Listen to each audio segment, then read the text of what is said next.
Sizə bir hədisdən bəhs etmək istəyirəm. Hansı ki sizin həyatınızı əhəmiyyətli dərəcədə dəyişə və bu dünyaya baxış açınızı genişləndirə bilər.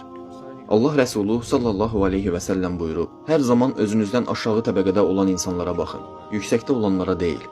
Bu, Allahın sizə bəxş etdiyi nemətləri görmənizə yardım edər və şükrünüzü artırar.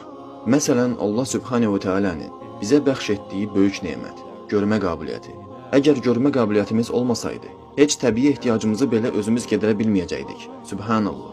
Ona görə də hər zaman özünüzdən aşağı vəziyyətdə olan insanlara baxın. Nəticədə bu sizin daha yaxşı insan olmanıza səbəb olacaq və şükrünüzü artıracaq. Onu da unutmamalısan ki, Allahın sənə borcu yoxdur. Allah sənə görə heç nəyə məcbur deyil.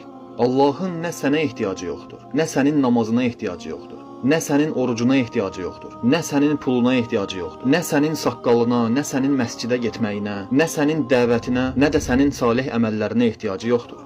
Allah Sübhanehu Teala'nın heç nəyə və heç kəsə ehtiyacı yoxdur. Bizim ona ehtiyacımız vardır.